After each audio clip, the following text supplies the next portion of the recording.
celebramos nos abrirá el entendimiento para que podamos gozarnos y disfrutar de la Navidad en esencia.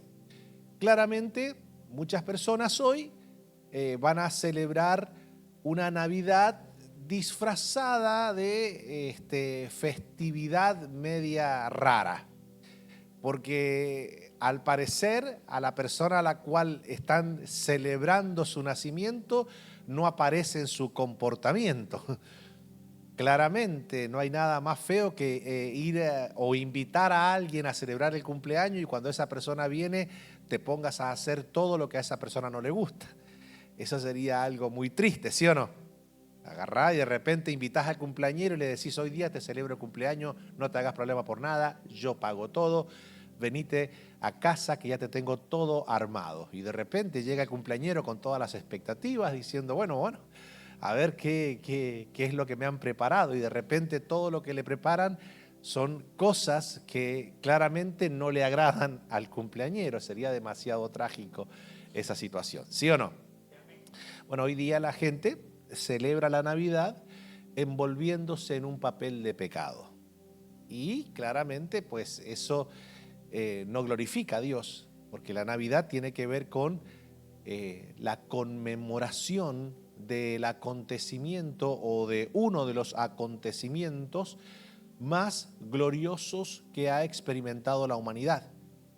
Debemos entender que el nacimiento de Jesús hoy día nosotros le ponemos un tinte tierno, ¿verdad? O sea, como que un niño, qué lindo, el pesebre, y no encontraban lugar para él en el mesón. Y bueno, de repente nació ahí entre los animalitos, qué linda experiencia con María, ¿sí o no? Y le damos un contexto tierno, pero claramente debemos entender que Jesús es mucho más que un niño que nació. Jesús es un hijo que nos es dado desde la eternidad. En el momento en que Jesús nace, por primera vez en la historia de la humanidad, Dios, se lo voy a repetir, Dios en todo su esplendor, gloria, majestad, omnipotencia, omnisciencia, omnipresencia, en toda su majestuosidad, en toda su gloria, decide hacerse hombre en el Hijo. Dios, por primera vez en la historia de la humanidad, se revela a la humanidad en forma de un cuerpo humano. ¿Usted está entendiendo lo glorioso que es eso? Pero pastor, yo pensé que era un niño que Dios había creado en el vientre de María, con poderes divinos. No. Es mucho más que un ser con atributos y con poderes divinos para mostrar el amor de Dios a la humanidad. Es Dios hecho hombre. Y es por eso que nosotros debemos conmemorar y celebrar la natividad de Cristo. ¿Por qué? Porque es la única vez en la historia que el mundo pudo ver a Dios hecho hombre. Esto es glorioso. Y así le he titulado a esta palabra: Dios hecho hombre. Veamos lo que dice la Escritura y vamos a ir adentrándonos en lo que vamos a aprender hoy. Isaías 7:14, para ponerlos en contexto, Isaías es un profeta que vivió 8 siglos antes del nacimiento de Jesús. Sus profecías fueron exactas, por eso que es tan importante entender para cuando alguien te diga: porque la palabra de Dios la escribieron los hombres, eso no se puede por qué creer. No.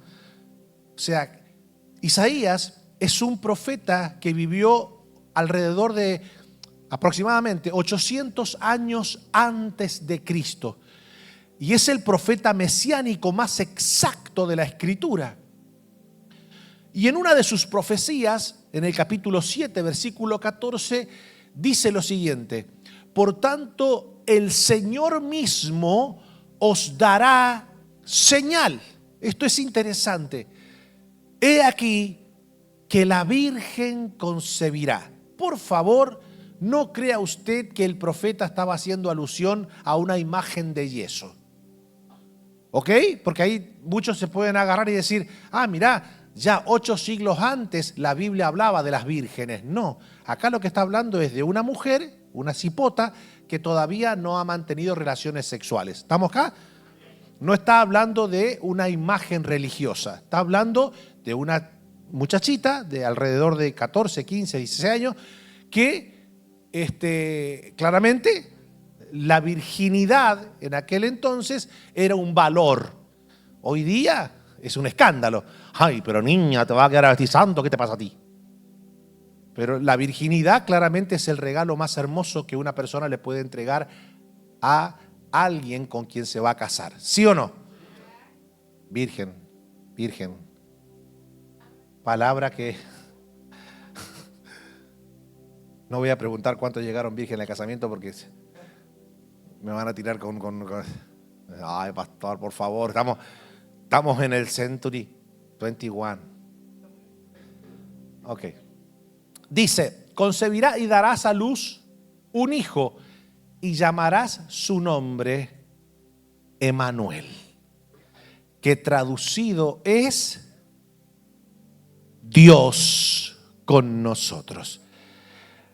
Alrededor de 800 años antes de Cristo, ya el profeta nos deja saber que el Mesías, Emmanuel, Dios se haría hombre en la persona del Hijo de Jesús por medio de una virgen. Y ese nombre sería Emmanuel. Pero vamos a ver qué dicen los evangelios. Y es interesantísimo lo que dice el libro de Mateo, capítulo 1, versículo 21 al 23. Dice, y darás a luz un hijo, el ángel hablándole a María. Y llamará su nombre Jesús, porque él salvará a su pueblo de sus pecados. Todo esto acontecerá para que se cumpliese lo dicho por el Señor por medio del profeta cuando dijo, he aquí una virgen concebirá y dará a luz un hijo y llamarás su nombre Emmanuel, que traducido es Dios con nosotros. ¿Por qué es interesante esto? Porque hay muchas religiones, denominaciones que enseñan a la gente que Jesús no es Dios, que es el Hijo de Dios, que en un momento Dios creó, o ya sea en el vientre de María, o que Dios lo creó antes de crear todo lo existente, pero que Jesús no es Dios en toda su magnificencia y eternidad. Run. Jesús es eterno. Jesús es Dios eterno. Ok, ¿dónde lo podemos ver a eso? Ok, porque claro, de repente te encontrás con un testigo de Jehová que te dice, no, pero tú estás loco, ¿qué te pasa a ti? ¿Cómo tú vas a decir que Jesús es Dios? ¿Cómo tú vas a decir que Jesús es Jehová? ¿Cómo tú vas a decir que Jesús es eterno? No, vos estás equivocado. No, que te voy a mostrar por la Biblia. ¿Por qué? Porque yo necesito educar al pueblo que Dios me pone a pastorear, ¿sí o no? Esto no es tirándole a nadie, solamente es preveniendo que usted no sea confundido. Vamos a ver qué dice el mismo profeta Isaías, capítulo 40. Isaías, a ver si me buscas ahí, Isaías, está en otro versículo. Isaías, capítulo 40, versículo 3, dice lo siguiente, para que lo podamos ir entendiendo un poquito. Vamos a ver si Jesús es Dios o no. Voz que clama en el desierto. ¿Quién es aquella voz que clamaba en el desierto? A ver, ayúdenme. ¿Se recuerdan? Juan el Bautista. Voz que clama en el desierto, preparad camino. ¿Preparad camino a quién? ¿Y a quién le preparó camino Juan el Bautista? A Jesús. Pero el profeta dice que es porque es Dios hecho hombre. Enderezad calzada en la soledad a nuestro Dios. Pero no nos vamos a quedar ahí. Vayamos entonces al mismo libro de Isaías, capítulo 7. Isaías, capítulo 7. Y vamos a ver algunos versículos. Ahora se lo voy a decir exactamente.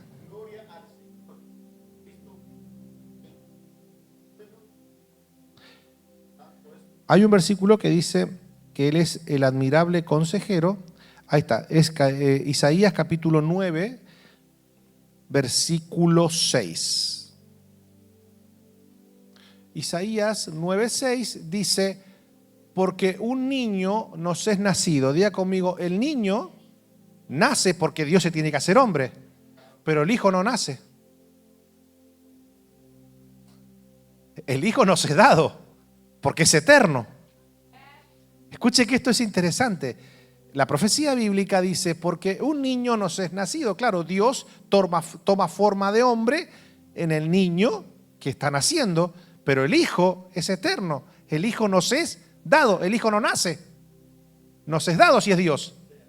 Ahora sigue diciendo, y el principado sobre su hombro, y se llamará su nombre, ¿cómo? A ver, admirable. A ver, leamos tranquilamente lo que dice arriba. Un niño nos es nacido, un hijo nos es dado. ¿Estamos bien? ¿Y cómo le vas a poner a él? ¿Qué nombre le vas a poner? Bueno, le vas a poner admirable, le vas a poner consejero, hasta ahí todo bien. Pero mira lo que dice ahora. Entonces, ¿Jesús es Dios? Lo dice claramente la Escritura. Dios fuerte, pero dice, ¿y ahora qué dice? Padre eterno. Bueno, decidite, o es hijo o es padre. Es que el Padre y el Hijo y el Espíritu Santo son uno.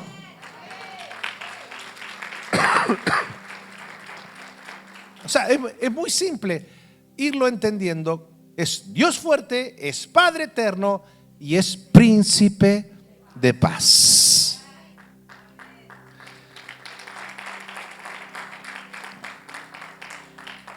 Yo necesito que usted y yo vayamos aprendiendo esto porque es vital. Porque quien no reconoce a Jesús como Dios es una persona que va a tener una vista espiritual muy limitada y no va a poder disfrutar de la gloriosa promesa del Señor, que es que Cristo viva y reine en nosotros en toda su dimensión divina. Él tiene un nombre que es sobre todo nombre, que se nombra en el cielo, en la tierra y debajo de la tierra.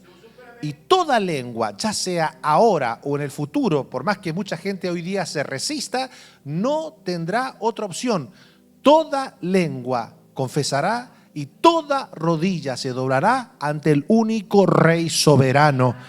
Toda lengua tendrá que confesar que Jesucristo es el Señor para gloria de Dios Padre. Esto es claramente. Las que no se quieren doblar ahora lo tendrán que hacer en algún momento, porque toda rodilla se doblará de lo que está en el cielo, en la tierra y debajo de la tierra, y toda lengua tendrá que confesar que Jesucristo es el Señor para la gloria de Dios Padre. Ahora, nadie va a disfrutar de un acontecimiento tan glorioso si no entiende todas las gloriosas profecías que se fueron anunciando hasta ese día. Claramente, la profecía de que un día Dios se haría hombre era muy esperada en el pueblo de Israel. Usted y yo conocemos la historia, aunque muchos le quieren poner una especie de historieta, pero que claramente es algo que ocurrió y que básicamente marcó la historia de la humanidad. Cuando nosotros vamos al génesis de la creación, mucha gente todavía no toma noción de todo lo que Dios fue creando cuando Dios crea al hombre y a la mujer, los hace a su imagen y semejanza y los pone a vivir en un lugar que se llama Edén. Para muchos es una historieta muy linda y piensa, viste, y te lo ponen con dibujitos, no toman dimensión que eso es real, que es verdadero y que eso ocurrió.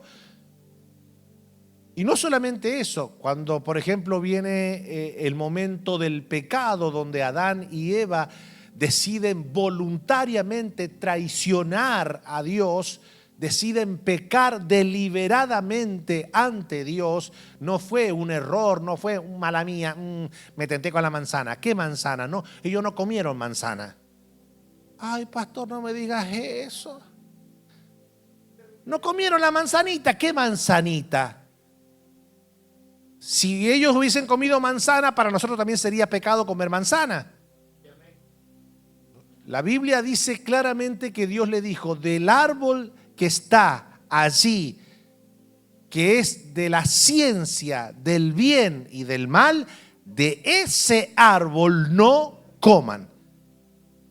Es decir, del árbol de la independencia, donde el hombre determina por sí solo qué está bien y qué está mal. A mí Dios no me va a decir lo que está bien y lo que está mal. A mí Dios no me va a decir qué es pecado y qué no es pecado. A mí Dios no me va a decir lo que yo debo hacer o lo que no debo hacer. Eso se lo dejo a la religión. Yo me guío como yo quiero y para mí lo que está bien y lo que está mal, porque yo como de ese árbol. Cualquier coincidencia con nuestros días o cualquier parecido con nuestros días es pura coincidencia. Por eso que cuando Eva come del árbol de la ciencia, lo primero que Satanás le dice, o cuando Satanás la intenta tentar, lo que le dice es, bueno, Dios te ha dicho que vas a morir, pero no vas a morir nada. Come. Lo que pasa es que Dios no quiere que tú comas de ese árbol, porque el día que comas de ese árbol, entonces tú serás como Dios. Bueno, si soy como Dios, entonces no necesito a Dios. ¿Sí o no? A ver, si yo como de ese árbol que me da acceso a ser un Dios o a ser como el Dios que me creó, entonces si ya soy como ese Dios, ¿para qué quiero a un Dios que me ponga límites? Que me diga lo que está bien y lo que está mal. ¿Sí o no? Bueno, Eva dijo, epa, y vio que era codicioso, y vio que era agradable a sus ojos para alcanzar a ser un ente divino como su creador. Claramente todos conocemos las consecuencias, ¿sí o no? Fueron desastrosas.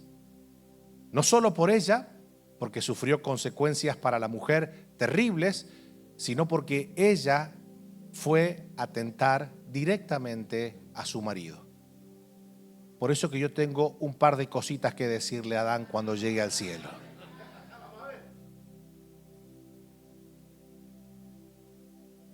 A ustedes, maridos, les digo que tengan mucho cuidado con seguir el consejo de sus mujeres.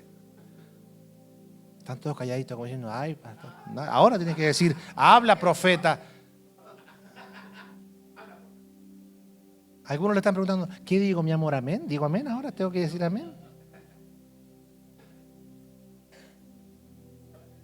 Acá en Sanando las Naciones queremos hombres que tengan la última palabra.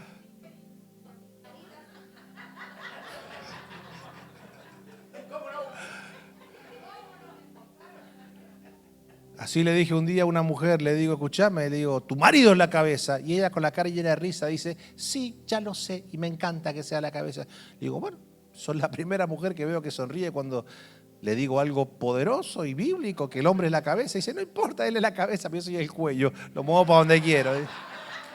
Lo muevo para donde quiero. Mujeres cuello, arrepiéntanse. Hay un espíritu de cuello. Hay un espíritu de cuello en las congregaciones, mi hermano. Bueno.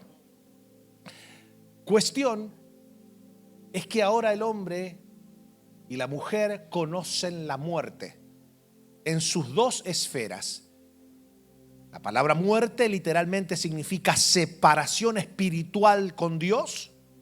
El hombre siente el vacío Por eso que lo primero que tiene cuando come es que se sienten desnudos, se sienten desprotegidos, sienten vergüenza. Y cuando Dios le pregunta a Adán, ¿dónde estás? Ellos se esconden porque tienen miedo, conocen el miedo. Anterior al pecado ellos no conocían el miedo.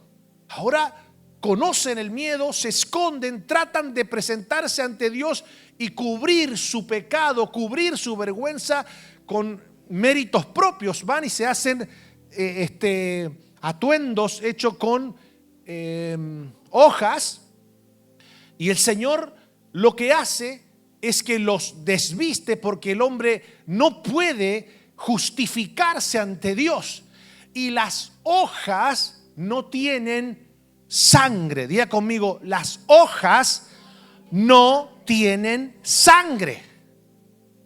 Entonces Dios lo que hace es que mata un animal, lo sacrifica, y entonces con la piel de ese animal les hace ropa, los arropa a Adán y a Eva, haciéndoles o dejándoles saber una enseñanza poderosa. Hey, el tema del pecado que ustedes han cometido no se resuelve con hojas, no se resuelve con argumentos humanos.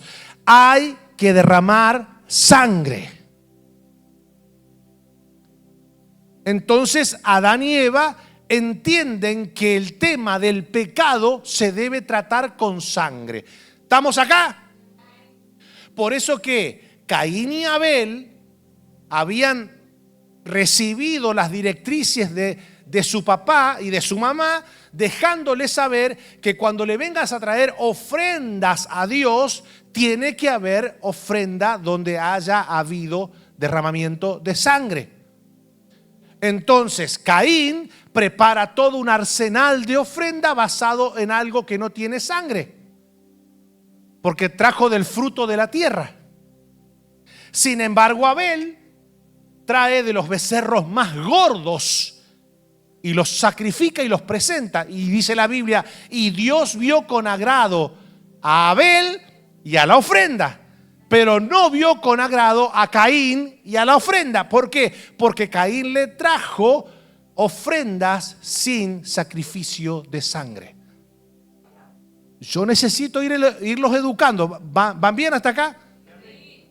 Entonces el tema del pecado se debía resolver con sangre. Claramente ya la sangre de Adán y de Eva y de sus generaciones estaba contaminada por el pecado. Ellos si hubiesen puesto su vida en sacrificio para la expiación del pecado, su sangre no hubiese servido. ¿Por qué? Porque ya estaba contaminada con pecado. Entonces Dios, y esto es, ¿están listos para lo que les voy a enseñar ahora? Para que entendamos la bendición y la profundidad que hay en la natividad, el nacimiento de Jesús. Dios comienza en el capítulo 1 a crear y a armar toda la escenografía donde iba a poner a su ser creado más preciado, es decir, a usted y a mí. De todo lo que Dios creó, tanto cuerpos celestiales como cuerpos terrestres, al único ser que Dios le dio la bendición de ser creado a imagen y semejanza de Dios, no se lo dio a los querubines, no se lo dio a los serafines, no se lo dio a los arcángeles, no se lo dio a los ángeles, no se lo dio a Satanás, no se lo dio a los animales, no se lo dio al planeta, no se lo dio al universo. El único ser creado a la imagen y semejanza de Dios es usted y soy yo. Es por eso que usted y yo debemos sentirnos privilegiados de que tenemos la imagen del Dios invisible. Mira el que tenés al lado y decirle: qué pinta que tenés.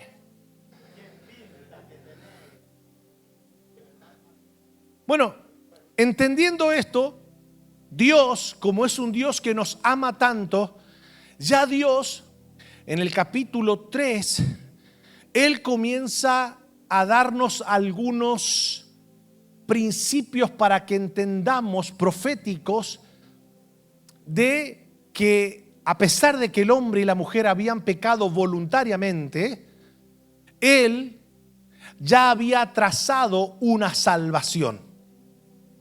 Y nos deja saber en el libro de Génesis, nos da algunos indicios de ese tiempo de salvación. Dice Génesis 3, 14 y 15, dice: y Jehová Dios dijo a la serpiente, que la serpiente es toda una representación de Satanás, ¿ok?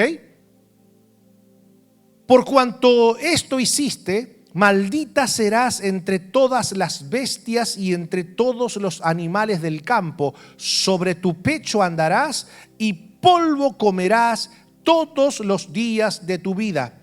Y acá el Señor lanza la primera promesa, palabra profética salvífica. Y pondré enemistad entre ti y la mujer, entre tu simiente y la simiente suya. Esta te herirá en la cabeza y tú la herirás en el calcañar. La profecía bíblica en Génesis 3:15 nos deja saber que de la simiente de la mujer nacería ese ser glorioso que le pisaría la cabeza, que es el dominio. La palabra cabeza en la Biblia es dominio, autoridad. Le pisaría la cabeza a esa serpiente. Esto es glorioso. Claramente, yo tengo que hacerle una pregunta a cada uno de ustedes. ¿Cuántos creen que la Biblia, cientos y a veces miles de años con antelación, nos dejaba saber el tiempo en que Dios se haría hombre? ¿Cuántos creen que la Biblia nos deja saber el tiempo y la época en que Dios se haría hombre? La mayoría de personas que yo conozco dicen: no, bueno, la Biblia habla de profecías, pero no te dice cuándo ocurriría, en qué época ocurriría. No. Permítame enseñarles, no sé si están apurados, pero esto me entusiasma mucho, porque conocer las profecías bíblicas y saber que nunca se equivocaron y que todas fueron exactas, eso hace que mi amor por el Señor cada día crezca más. Yo no sé usted, pero para mí esto es glorioso. Ya vemos que el primer indicio que Jesús y que Dios nos da en Génesis 3:15 es que ya el tema del pecado tiene solución y vendrá por medio de la simiente de una mujer. Y ya lo vimos al principio, una virgen daría a luz y ese varón que nacería sería Emanuel, que traducido es Dios con nosotros. Pero ahora quiero llevarlos en un viaje histórico que nos va dejando saber en qué época y en qué tiempo ese Mesías, Dios hecho hombre, aparecería en la esfera de la humanidad. Y esto es importante. Jacob, vamos a comenzar a hacer un recorrido, ¿verdad? Rápido, porque si me detengo en cada uno de los profetas que habló del tiempo y del Mesías, me pasaría horas aquí con ustedes. Pero sí vamos a hacer un rally bíblico bastante rápido, pero muy profundo. Necesitamos entender que ya el Señor nos deja saber en primera instancia que el tema del pecado causaría estragos irreparables en la vida de la humanidad, nos separaría espiritualmente de Dios, causaría la muerte física, la que hoy día tanto dolor nos provoca cuando vemos a alguien que amamos adelantársenos en el camino a la eternidad, ¿sí o no? O sea que sigue las secuelas del pecado causando una consecuencia terrible para todos nosotros aquí en la tierra. Sin embargo, el Señor, en su grande amor con que nos amó, preparó un camino salvífico, no nos dejó a la deriva, no dijo: bueno, muchachos, ahora broméense, yo los creé perfectos, ustedes no tenían por qué pecar, de hecho se los advertí, si ustedes comían de ese árbol ciertamente iban a morir, así que ahora no me echen la culpa a mí, ahora arréguensela como ustedes puedan. Les tengo noticias, En medio de ustedes hay un ser que los odia, que los abomina y que los va a destruir de la más paupérrima, de la más horrible manera. Sin embargo, Dios es muy bueno porque Él no nos dejó botados en nuestra transgresión. Él preparó un camino de salvación de antemano. Él tenía un cordero inmolado. Él sabía que la única solución, a ver, ayúdeme, la única solución para el pecado era que un ser sin pecado pagara el precio por nuestro pecado. Y cuando Dios miraba toda la raza humana, Él veía que nadie cumplía con ese requisito. La única que quedaba era que Él se hiciera hombre. Cuando Él mira la tierra y no ve a nadie con la capacidad de poder salvar al mundo, porque toda la sangre de la humanidad está contaminada por el pecado, Él hace una pregunta en la eternidad y dice: ¿a quién enviaré? Tengo que salvarlos. Y se oyó la voz del Hijo que dijo: heme aquí, envíame a mí, envíame a mí, envíame a mí, yo iré a por ellos. Esto es glorioso, mi hermano. Y comienza a transcurrir el tiempo y ya nos encontramos y nos situamos con Jacob, uno de los patriarcas de Israel.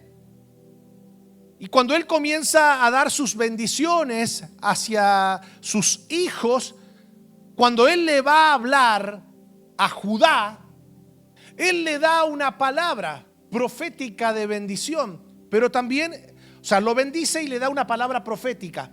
Y estamos hablando de algo exacto, porque el Mesías que profetiza la Biblia tendría que venir de la tribu de Judá. Por eso que la Biblia dice que Jesús es el león de la tribu de Judá. Él es la raíz de David. David es de la tribu de Judá. Entonces, Jacob le da una palabra profética para que entendamos el tiempo. Claramente, los grandes conocedores bíblicos del pueblo de Israel sabían que esto era una profecía mesiánica bíblica que hablaba del Mesías que vendría a la tierra. ¿Estamos acá? Y cuando él comienza a bendecirle, le da una palabra profética. Y se encuentra en Génesis capítulo 49, versículo 10, dice lo siguiente: no será quitado el cetro de Judá. Cetro es autoridad, corona, la vara de dominio. ¿Ok? Dice: no será quitado el cetro de Judá, ni el legislador de entre sus pies, hasta. Entonces diga conmigo: no será quitado hasta. Quiere decir que hay un momento en la línea de Judá que el cetro va a ser quitado, porque no será quitado hasta. Escuchen esto, que esto es poderoso. ¿Están listos, verdad? Dice: no será quitado hasta que venga Silo. Silo, claramente en hebreo, es el Mesías. Claro, uno lo lee, lo pasa y no entiende nada. Dice: ¿qué será esto? ¿Una avena? ¿Qué será esto? Silo, usted lo puede buscar en cualquier Biblia hebrea y se va a dar cuenta que habla hasta que venga el enviado, hasta que venga el Mesías. Entonces dice: hasta que venga Silo, y a él se congregarán los pueblos. ¿Por qué está hablando de una persona? Porque cuando usted ve y dice y a él, con E, con acento en la E, está hablando de una persona, no de un objeto. Y a él se congregarán los pueblos. Permítame decirle algo. En toda la historia de Judá, en toda la historia del pueblo de Judá, de ahí se desprende la palabra judío, de toda la historia de la tribu de Judá, siempre el cetro estaba en la mano de un judío.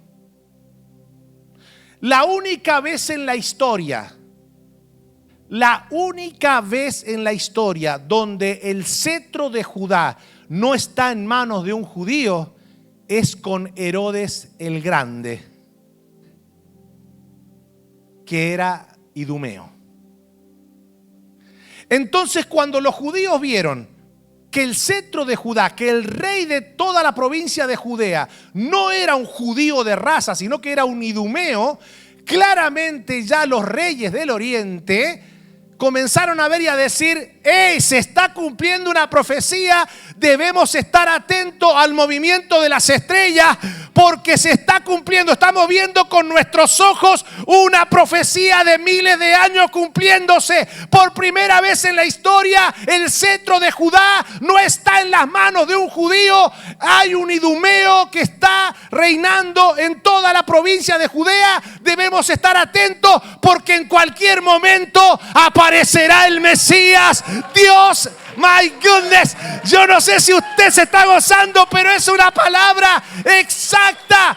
Jesús nace, Jesus born, bajo el reinado de Herodes el Grande.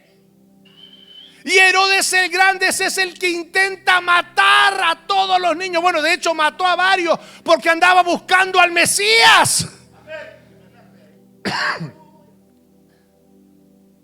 Esto es glorioso. Lástima que están apurados. Si no saben cómo me quedo acá hasta que se hagan las 12 de la noche y brindamos todo acá. Entonces, Judá recibe esta palabra profética de la boca de su papá Jacob. Estamos hablando miles de años atrás. Pero la palabra es exacta. No solamente eso, si nos adelantamos un poquito más y nos vamos a la vida de Moisés. Moisés, en el libro de Deuteronomio, dice que él es la ley. Claro, Dios le dio la ley a él, pero Dios iba a levantar a un profeta, y que a ese profeta el pueblo de Israel debía volcarse. Noten ustedes, el mismo Moisés, viste que por lo general la religión judía se jacta de ser obediente a la Torá. ¿Quién escribió la Torá? Moisés. Para ellos Moisés es claro, es la ley, es algo supremo. Bueno, el mismo Moisés le está diciendo: muchachos, cuando a ustedes le aparezca el profeta, olvídense de mí, a él tienen que oír. ¿Se recuerdan el monte de la transfiguración cuando Jesús está con Jacobo, con Juan y con Pedro? De repente se le transforma en la cara de ellos, y entonces Pedro mira el escenario y se le aparece Moisés, Elías y Jesús transformado. Y entonces Pedro dice: bueno, hagamos un altar y preparémosles un altar a los tres. Y dice: no, se oyó una voz del cielo que dijo: hey, este es mi hijo amado, a este escuchad, a este escuchad. Porque Moisés representa la Torá, porque Elías representa a los profetas, pero Cristo es Dios hecho hombre. La ley y los profetas lo que hacían era anunciar que el Mesías vendría, que Dios en un momento determinado se haría hombre. Y entonces dice así el libro de Deuteronomio. Deuteronomio 18:15 dice: profeta de en medio de ti, de tus hermanos, como yo, te levantará Jehová tu Dios. A él, vamos a meterle un codazo a tu vecino y decirle: a él tenés que oír. Deja de andar escuchando tanto a Tinelli. A él oiréis. Profeta le levantaré de en medio de sus hermanos como tú, y pondré mis palabras en su boca, y él las hablará todo lo que yo le mandare. Mas a cualquiera que no oyere mis palabras, que él hablare en mi nombre, yo le pediré cuenta. ¿Se recuerda cuando Jesús dijo: las palabras que yo hablo, no las hablo por mi cuenta, sino que hablo lo que mi Padre quiere que hable? Los fariseos sabían muy bien que Jesús estaba mencionando este versículo.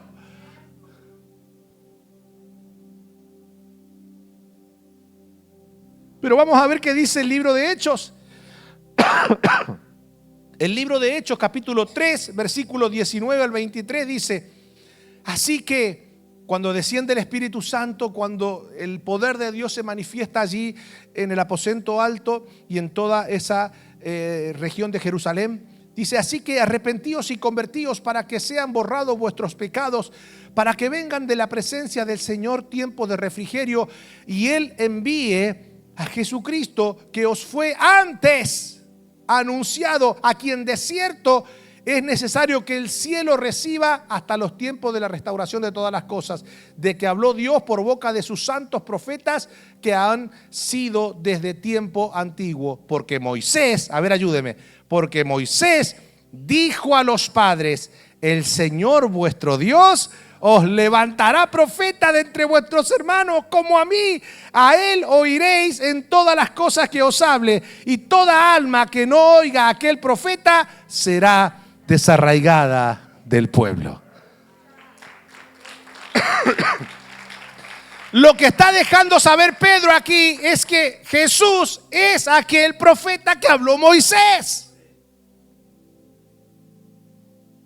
Por eso que cuando yo escucho a un judío decir que ellos son una especie de pueblo especial y no han escuchado al profeta que Dios le envió, eso es una tontera teológica. Pero que lo diga un judío de raza, bueno, vos decís, por lo menos lo dice desde su plataforma de raza. Lo más triste es ver a un par de argentinos, dominicanos, cubanos, nicaragüenses con la kipá en la cabeza creyendo que son judíos. Y hasta se cambian el nombre, tienen una cara de Oscar Gastón y se ponen Benjamín, Netan no sé cuánto. Se cambian el nombre y todo, y vos lo ves con fleco, lo ves con la kipá, a las mujeres poniéndose peluca, pero bueno, por lo menos ya no te ves tan despeinada. ¿Y sabes cuánta gente hoy día, gente cristiana, gente evangélica, gente que ama al Señor, se está dejando seducir por este viento de doctrina? No, ¿cuál es tu apellido? Gómez, ¿con S o con Z? No, con Z. Tú tienes cara de ser de la tribu de Benjamín.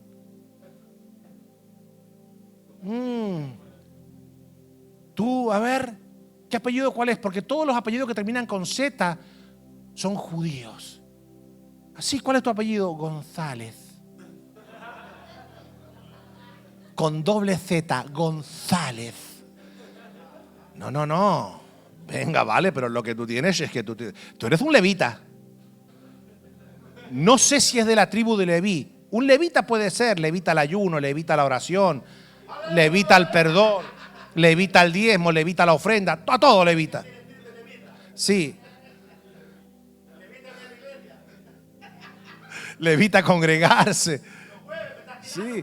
Levita hacerle comida al marido, hacerle masajito en los pies al marido. Yo no sé, pero a alguien Dios le está hablando en esta tarde.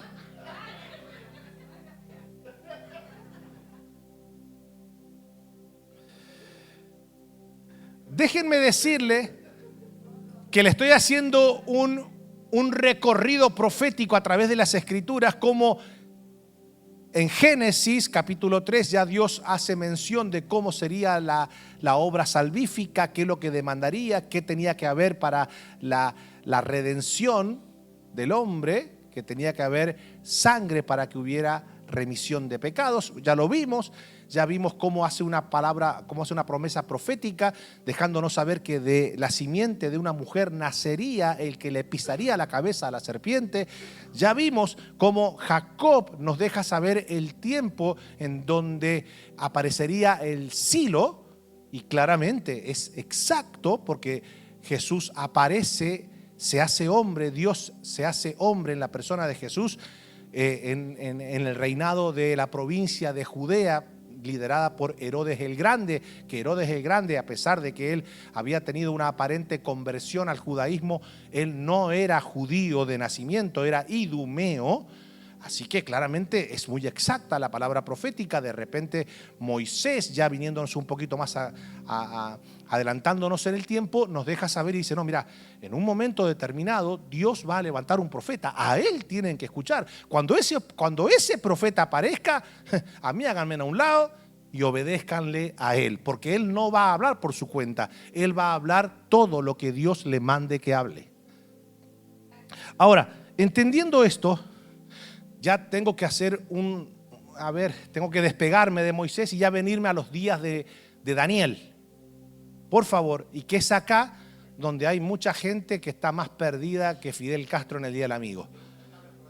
Claro, o sea, ya cuando entramos al libro de Daniel, ya entramos en un libro donde muchos, si hay que darle un premio a la ciencia ficción, se le da. Yo creo que si Steven Spielberg llegase a escuchar lo que gran parte de estos teólogos imaginan que está diciendo el libro de Daniel, le darían un premio, porque claramente es algo sumamente ilusorio. Pero bueno, sin embargo hay mucha gente que lo cree. Y esto es muy importante que lo entendamos. El libro de Daniel, ya vimos que Génesis nos deja saber la época, pero Daniel es mucho más exacto. Daniel nos deja saber el tiempo en que el Mesías debía aparecer, es decir, el momento en que debía aparecer el Mesías, que Dios se iba a hacer hombre. Y esto es muy importante. ¿Me dan 5 minutos? Ok, vamos al libro de Daniel, capítulo 9, versículo 23 al 26. Daniel nos deja saber el momento en que el Mesías tenía que aparecer. Dijimos que Isaías vivió aproximadamente 800 años antes de Cristo. Daniel, siglo V, siglo IV antes de Cristo. Es decir, casi medio milenio, 300 años más avanzado que el profeta Isaías. Y él dice estas palabras, aproximadamente medio milenio antes de que Cristo apareciera en la humanidad. Dice el libro de Daniel 9, 23 al 26, al principio de tus ruegos fue dada la orden. Al principio de tus ruegos fue dada la orden y yo he venido para enseñártela, porque tú eres muy amado. Entiende pues la orden y entiende la visión. 70 semanas están destinadas o están determinadas sobre tu pueblo y sobre tu santa ciudad. Permítame hacer un paréntesis rápidamente. Nosotros leemos 70 semanas y nosotros sacamos la cuenta en calendario gregoriano. ¿Por qué? Porque en la semana gregoriana, ¿verdad? En nuestros días, en nuestro calendario, la semana se compone por 7 días, ¿sí o no? Entonces, bueno, cualquier persona que quiera sacar la cuenta, bueno, ¿cuántos son 70 semanas? Y quiera hacer una interpretación bíblica de lo que está diciendo Daniel, basándose en un calendario gregoriano que cuando Daniel escribe 500 años antes de Cristo esta profecía, ni siquiera existía el calendario gregoriano, porque ni siquiera existía el Imperio Romano. Entonces, querer interpretar estas 70 semanas con un lente gregoriano, claramente es un error abismal. Entonces, pues en la semana calendario gregoriana de la que vivimos nosotros, 70 semanas están compuestas por 70 semanas de 7 días. Pero claramente en el calendario hebraico, en la cultura hebraica, 70 semanas lo que indica son 70 centenas de 7. ¿Cuánto? 70 centenas de 7. Eso es lo que dice claramente en el hebreo. 70 centenas de 7. Es decir, cada semana en el calendario hebreo vendría a ser semanas que se componen por cada día un año. Es decir, una semana serían ¿cuánto? No, si un día es un año, una semana son 7, entonces en el calendario hebreo la semana se compone por 7 años. Entonces, si son 70 semanas, debemos sacar esta cuenta. ¿Cuánto es 70 por 7? 490 años. ¿Ok? ¿Cuántos años son? 490 años. Entonces, cuando el Señor dice, 70 semanas están determinadas sobre tu pueblo y sobre tu santa ciudad, lo que está diciendo son 490 años. ¿Estamos acá? Listo, vamos. Seguimos. 70 semanas están determinadas sobre tu pueblo y sobre tu santa ciudad para terminar la prevaricación y poner fin. ¿De quién está hablando? A ver, de Jesús. ¿Quién es el que le pone fin a la prevaricación, al pecado? Dice, y expiar la iniquidad para traer la justicia perdurable y sellar la visión y la profecía y ungir al santo de los santos. Damas y caballeros, que venga un judío y que te diga que acá está hablando del pueblo de Israel es para tirarse a la risa o meterle un coscorrón en la cabeza. ¿De quién está hablando acá? Está hablando de Jesús. ¿Quién es el que expía el pecado? ¿Quién es el que trae la justicia perdurable? ¿Quién es el...? Es Jesús, ¿ok? Listo, seguimos. Entonces, de repente, ¿y quién es el santo de los santos? Ok. Entonces, sabe pues y entiende que desde la salida de la orden, subraya esa palabra, que desde la salida de la orden, ¿para qué? Restaurar y edificar a Jerusalén hasta el Mesías príncipe, habrá 7 semanas y 62 semanas. Entonces, y 62, sí. Entonces, ¿cuánto es 7 más 62? 69. Entonces quedaría ¿cuánto? Una semana. Desde la salida de la orden, ahora vamos a ver cuándo fue que se produjo la salida de la orden, pero desde la salida de la orden para que el pueblo de Israel, que estaba cautivo en Babilonia, regresase a la tierra de Jerusalén, desde ese momento hay que comenzar a contar.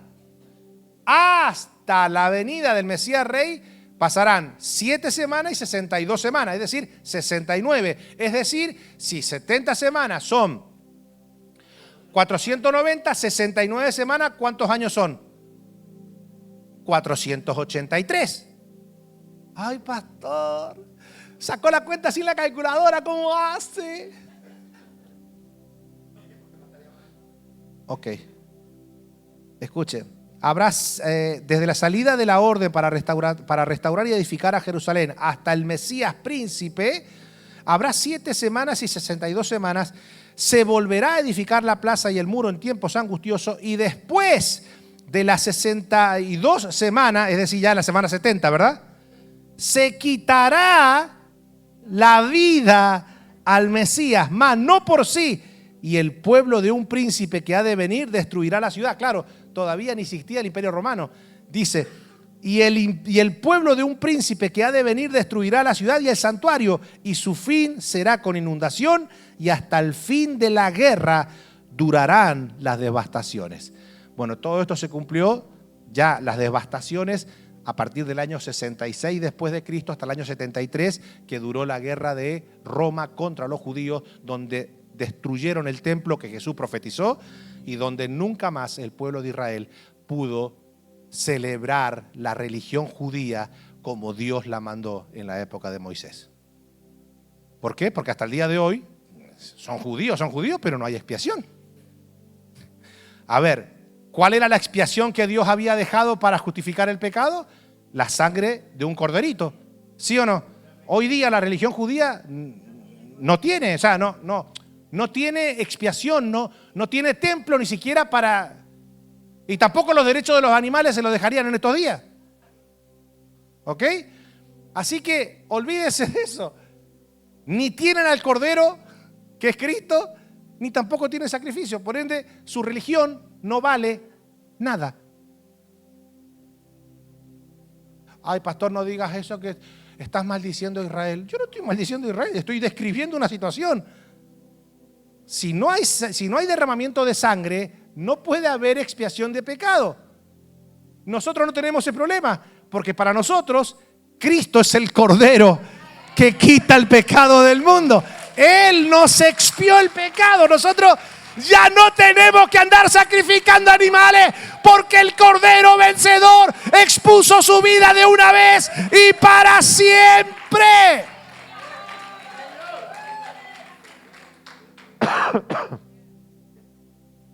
Entonces, esto es que usted me pone nervioso porque siento como que se le está quemando el puerco que pusieron en el horno. Pero usted, si no me deja enseñarle, me está mirando como diciendo, ya está, ya entendí, el Mesías es Dios, y ya está, ¿qué más? ¡No, para! Que necesito darte sustancia.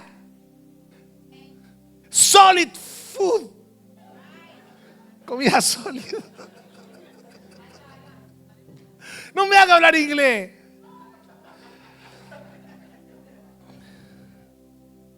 Bueno, ¿desde cuándo tenemos que comenzar a contar los 490 años? ¿Cuándo le darían muerte al Mesías? En la semana 70, a la mitad de la semana. Esto es interesantísimo. Vamos a ver. En el año 457, a ver, todo esto es historia, yo no me estoy inventando nada, ¿ok?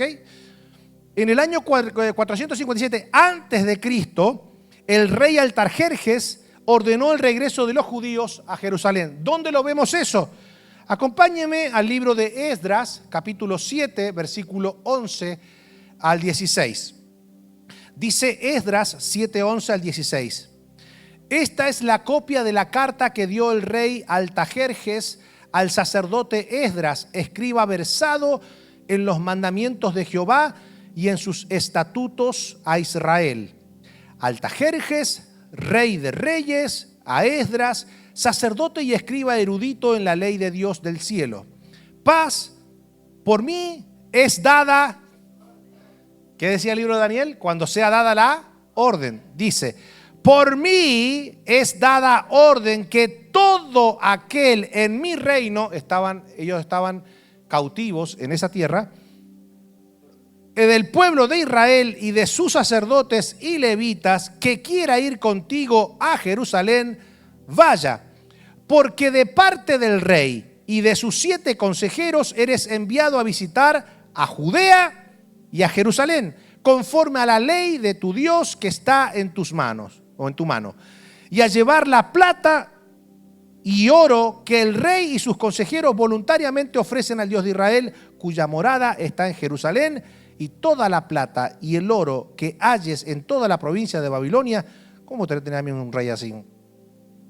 Con las ofrendas voluntarias del pueblo y de los sacerdotes que voluntariamente ofrecieren para la casa de Dios, la cual está en Jerusalén. ¿En qué año fue dada la orden? 457 antes de Cristo. Bueno, ahora le voy a pedir una tarea un poquito más difícil. Vamos a hacer números. Dijimos que cuando aparezca el Mesías sería después de la semana 7 y 62, que pues serían 483 años. ¿Estamos acá? Listo. Entendiendo eso, ¿cuándo fue dada la orden? 457. Así que ahora saque cuenta. ¿Cuánto es 457 menos 483? ¿En qué año te da? A ver. 26, adelante, de nuestra era. ¿Qué pasó en el año 26 de nuestra era?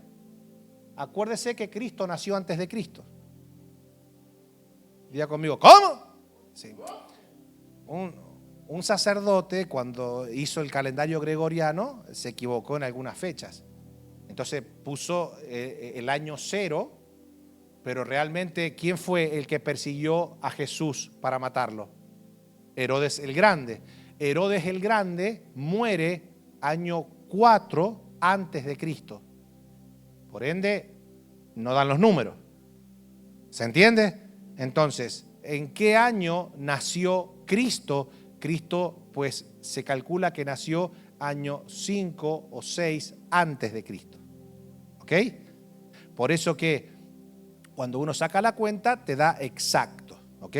Así que no le meta un error bíblico a un error de un sacerdote que no sé qué se habrá tomado el día que hizo el calendario, pero le pifió por varios años, 5 o 6 años, le pifió. Ok, entendiendo eso, nos da el año 26 de nuestra era, después de Cristo. Ok, vamos a ver qué pasaba en el año 26 después de Cristo, que curiosamente coincide el año 26 de nuestra era, coincide con el año 15 del emperador Tiberio en Roma. El año 15 del reinado de Tiberio es exactamente el año 26 de nuestra era. ¿Qué pasaba en ese tiempo? Vamos a ver. Lucas capítulo 3, versículo 1 al 6 dice: en el año 15 del imperio de Tiberio César, ¿verdad? Ese año 15 de Tiberio César es el año 26 de nuestra era.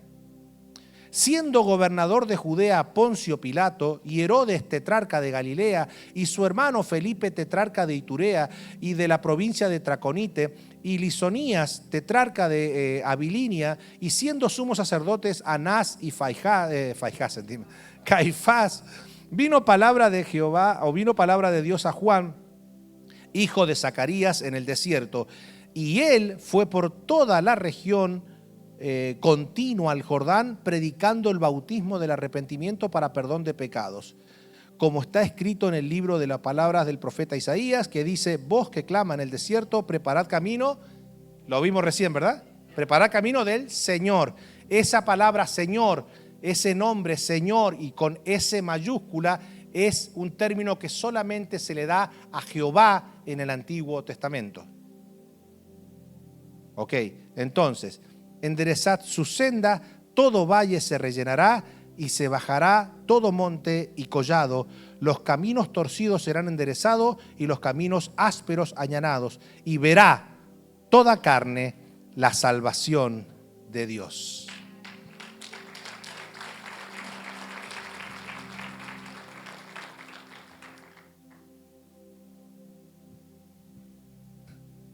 ¿Qué pasaba en el año 15 del imperio de Tiberio? Bueno, comenzaría el ministerio de Jesús. Porque según la profecía, en la semana 70, que es cuando comienza la semana 70, ¿verdad? La semana 70 comenzaría en el año 26 de nuestra era, después de Cristo. Y a la mitad de esa semana le darían muerte al Mesías. ¿Y cuánto tiempo duró el ministerio de Jesús? 3 años y medio, porque cada semana hebrea está compuesta por 7 años. Y después que le dieran muerte al Mesías, aparecería un rey que destruiría la ciudad y nunca más Israel sería Israel. En cuanto a su idiosincrasia religiosa. ¿Ustedes están entendiendo? Lo que está diciendo es que los judíos, en su gran mayoría, sabían muy bien que el Mesías debía aparecer en esa época. Porque que de repente te aparezca una persona que en el desierto comienza a decir: arrepiéntanse, generación de víbora, y la gente viniera y se arrepintiera, era porque entendían muy bien que ellos conocían los tiempos y sabían muy bien que el Mesías tenía que aparecer. De hecho, en el Talmud, que es un libro sagrado de los judíos, dicen: nosotros sabíamos muy bien de que el Mesías debía aparecer en ese momento. Claramente las profecías daban esa fecha o esa época. No sabemos lo que ha pasado, pero no vino. No. Sí vino, pero ustedes no le recibieron. Caminó entre ustedes, pero no lo quisieron reconocer. Pero todo aquel que le aceptó, que creyó en él, Dios le dio la potestad de ser hecho hijo de Dios. Claro que apareció. Pero yo le hago una pregunta. ¿Puede ser más exacta la profecía? El Mesías debía aparecer cuando la vara de Judá estuviera en manos de un no judío. apareció. Bueno, en la semana 70, a la mitad de la semana, debían darle muerte al Mesías. Le dieron muerte. Bueno, si nos dejamos guiar por lo que dice el libro de Daniel, ¿se recuerdan que cuando está Mateo 24, que los discípulos le preguntan ¿cuándo será el fin? No le están preguntando el fin de lo que es el fin del mundo, sino de lo que es el fin del cumplimiento profético del que habló el libro de Daniel. Jesús lo dice. Esto fue lo que dijo el libro de Daniel. Léalo en Mateo 24. Esto fue lo que dijo el profeta Daniel. El que lea entienda, dijo. Porque Él es el cumplimiento.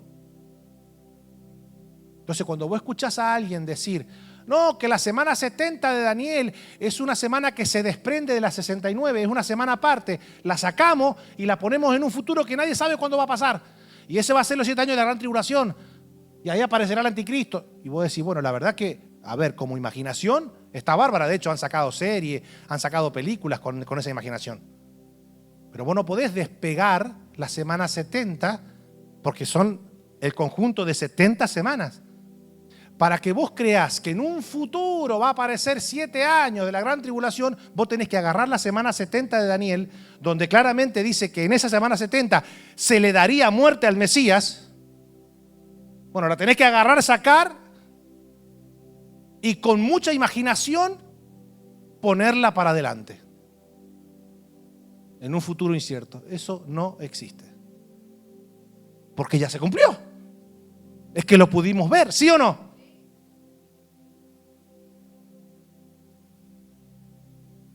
Y entonces, pastor, nada, se cumplió la profecía y el que se fue es el que también volverá. Así como lo viste ascender, así mismo volverán las nubes. Y nosotros le recibiremos y seremos arrebatados por él. Pero después todo lo demás es imaginación. Muy buena, por cierto. Lástima que sea mentira, pero la imaginación está. Y le ha dejado mucho dinerito en el bolsillo a los que han hecho series y películas en dirección a esa interpretación. Pero la Biblia es muy clara. En la semana 70, año 26 después de Cristo, aparecería el Mesías. Y allí aparece Juan el Bautista diciendo, hey, yo soy la voz que clama en el desierto, acá vienen, les presento al Mesías. El Mesías arranca su ministerio y a los 3 años y medio le quitan la vida, tal como lo profetizó Daniel. A ver, no hay que ser teólogo. ¿Sí o no? Y después vino un destructor. ¿Y qué hizo con el templo? Lo arrasó. Se acabó el sacrificio. Ya no hay más sacrificio. Porque el sacrificio perfecto es Cristo Jesús, nuestro Señor. Con esto voy a terminar. Dice, bueno, pastor, muy linda la enseñanza, pero ¿y esto con la Navidad qué tiene que ver? Todo tiene que ver. Ahora, porque alguien te puede decir, pero pastor, si fuera tan importante la natividad, entonces ¿por qué los discípulos no pusieron hincapié? ¿Por qué no pusieron énfasis en pregonar la Navidad de Jesús? Porque el mensaje que ellos debían resaltar era la resurrección. El mensaje central de los discípulos era la resurrección, porque por sentido común, para que Cristo apareciera, muriera y resucitara, tuvo que haber un nacimiento. Pero el enfoque no era el nacimiento, porque lo que nos brinda salvación eterna a nosotros no es el nacimiento. El nacimiento es el cumplimiento de la palabra profética, pero la muerte y crucifixión es la profecía que nos deja saber a nosotros que nuestros pecados han sido limpiados, nuestra vida ha sido perdonada y tenemos vida eterna en Él. Por eso que la centralidad era la resurrección. Ahora, nosotros debemos entender que no debemos nosotros menospreciar el nacimiento porque es el cumplimiento de la profecía. Y por eso, no crean ustedes, claro, cuando uno lee la palabra magos, nosotros lo identificamos con la magia de nuestros días, ¿sí o no? Pero en la mentalidad persa, porque claramente los reyes del oriente eran de Persia, ¿verdad? De la actual Irán. Ellos no eran astrólogos, eran astrónomos que estudiaban el comportamiento de las estrellas. Y ellos sabían muy bien que una vez que ellos identificaron que quien estaba reinando en la provincia de Judea no era un judío, ellos dijeron, hay que tener los ojos puestos en las estrellas, en el movimiento, porque claramente el Mesías anda por ahí. Hay que detectarlo. Y por eso que ellos, ¿qué es lo que los guía a ellos hacia el Mesías? La astronomía. No la astrología, no es que estaban con las cartas de tarot diciendo, a ver, fíjate, no. La astrología es pecado, la astronomía no. La astronomía es la gente que estudia los astros, las estrellas, el movimiento, el comportamiento del planeta. Claro, lo veo a usted y dice, el pastor dijo que la astrología, ahora que me tiro los caracoles, pastor. Cuando yo te vea que te tiran los caracoles, ¿sabes? Te voy a, 2 cachetazos te voy a meter. Hay pastores que me lean la mano porque me dijeron que cuando te leen la mano, mira, arrepiéntete.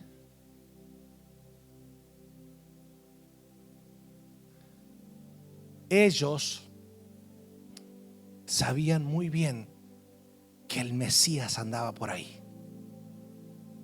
Y tenían puesta la mirada en el cielo, pidiendo a Dios que le diera una señal, y Dios le muestra y los comienza a guiar. Imagínense, Jesús nace, escuche, Jesús nace ¿en dónde?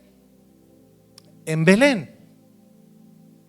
Y no me venga usted como el presidente Maduro a decir que Jesús era palestino. No. Ese hombre sí que la verdad que, para colmo, quiere hacerse el historiador y dice, cuando el imperio español le metió y era el italiano, era el romano. Bueno, cuestión es que ellos estaban en Irán. Usted, si conoce la geografía, se da cuenta que Irán está arriba. O sea, tenés que pasar Siria, tenés que pasar todo ese país para poder llegar a Irán y bajar hasta Belén. Bueno, ellos hicieron toda esa caminata y llegaron. Y esto es importante que lo entendamos, porque para ellos honrar el nacimiento de Dios, es decir, que Dios se haya hecho hombre en la persona, era algo muy, pero muy glorioso. Y dice así la Escritura. Miren qué interesante. Había pastores en la misma región que velaban y guardaban las vigilias de la noche sobre su rebaño. Y he aquí, se les presentó un ángel del Señor, no solamente a los reyes del oriente, la estrella lo estaba guiando, sino que a los pastores que estaban en la región también se le apareció un ángel. Y le dijo, y la gloria del Señor los rodeó de resplandor y tuvieron gran temor, pero el ángel les dijo, no temáis, porque he aquí os doy nuevas de gran gozo, que será para todo el pueblo, que os ha nacido hoy en la ciudad de David un Salvador, que es Cristo el Señor. Esto os servirá de señal. Hallaréis al niño envuelto en pañales y acostado en un pesebre, y repentinamente apareció con el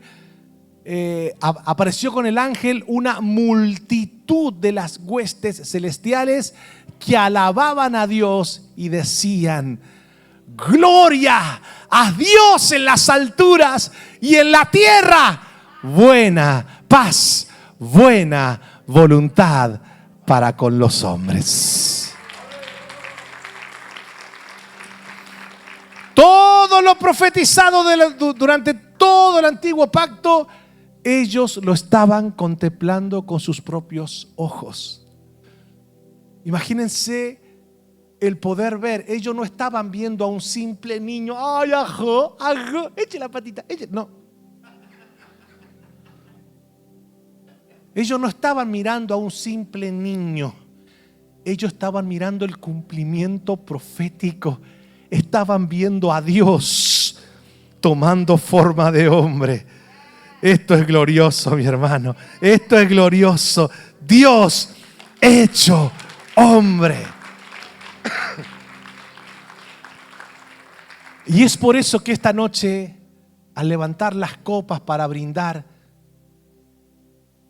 no sé dónde usted lo vaya a pasar, este es el momento para dar a conocer a Jesús a nuestros amigos, familiares, parientes. Ahora no se vaya, no levante la copa diciendo, así dice el Señor, corran por su vida, pedazos de pecadores. No.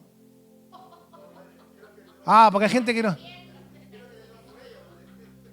Ese es el momento para recordarles a la gente que la Navidad es mucho más que el pan, que la sopa de gallina, que el asado, que el pan dulce, que el mantecol, que la garrapiñada. Si usted no sabe esas cosas, usted no entiende lo que es comida, ni gastronomía.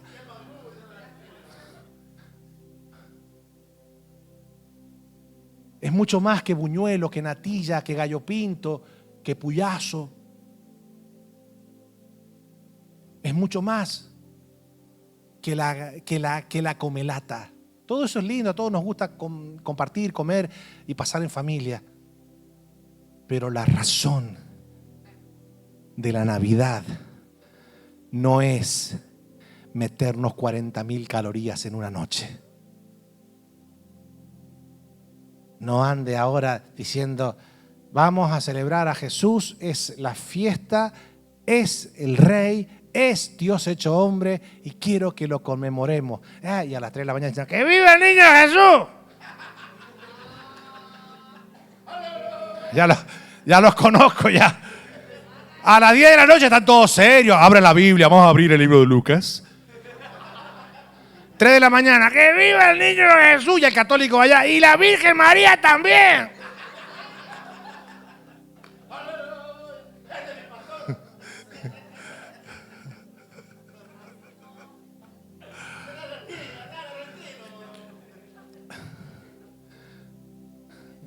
Esto es muy importante. No celebre la Navidad haciendo cosas pecaminosas. Se lo digo en español porque después yo no, patrón, no entendí. Se lo estoy diciendo en español. Celebre bien. No le estoy diciendo que ahora sea un monje. No, pero tranquilo. Se pone la sidrita, el vino tinto, el vino blanco. ¡Ay, esto déjame probarlo! ¡Ay, esto déjame probarlo! ¡Ay, esto! Cuando querés acordar a las 4 de la mañana, ya te querés pelear con tu esposo. Ya te querés pegar a tu suegra.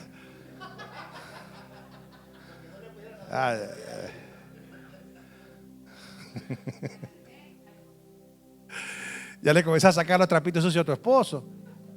A las 4 de la mañana, usted ven acá, te tiene apariencia de cristiano, pero tú un descarado. Cállate, mi amor. Llévate a la sierva. Llévate a la sierva que va a comenzar a hablar.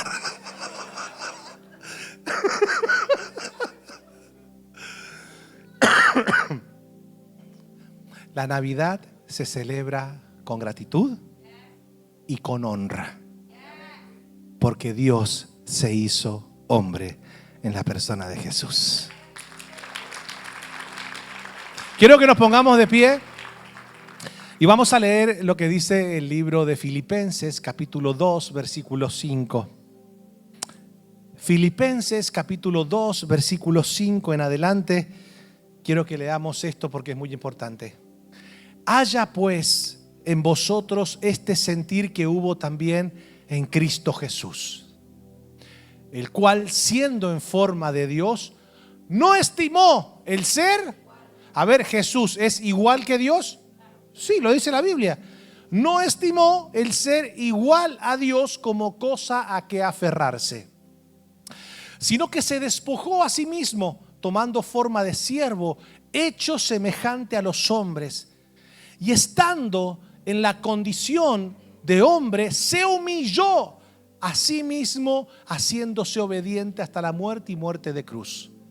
Por lo cual Dios también lo exaltó hasta lo sumo y le dio un nombre que es sobre todo nombre, para que en el nombre de Jesús se doble toda rodilla de los que están en Jayalía, en los cielos y en la tierra y debajo de la tierra, y toda lengua confiese que Jesucristo es el Señor, para la gloria de Dios Padre. Vamos, denle fuerte el aplauso al Señor.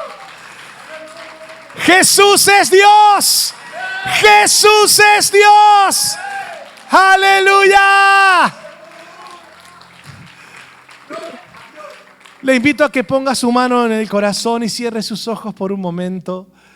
Señor, como pastor de esta congregación, yo quiero agradecerte porque un día todo lo que profetizaste, todo lo que anunciaste se cumplió sin dejar de cumplirse nada, Señor.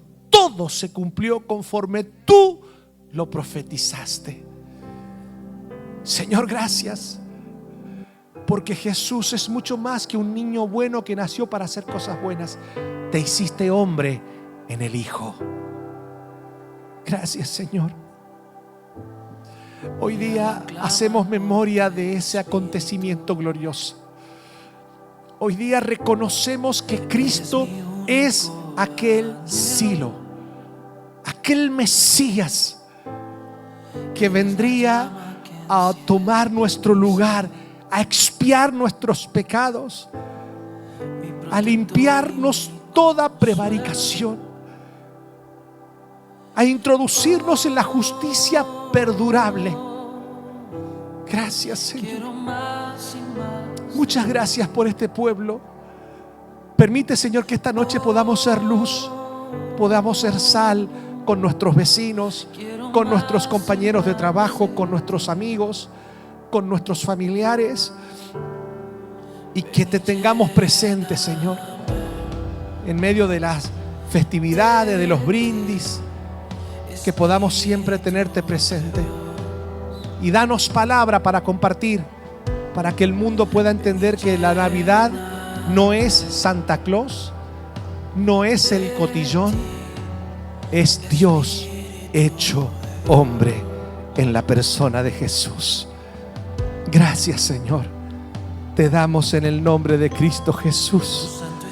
Amén y amén. Vamos, dele fuerte el aplauso al Señor.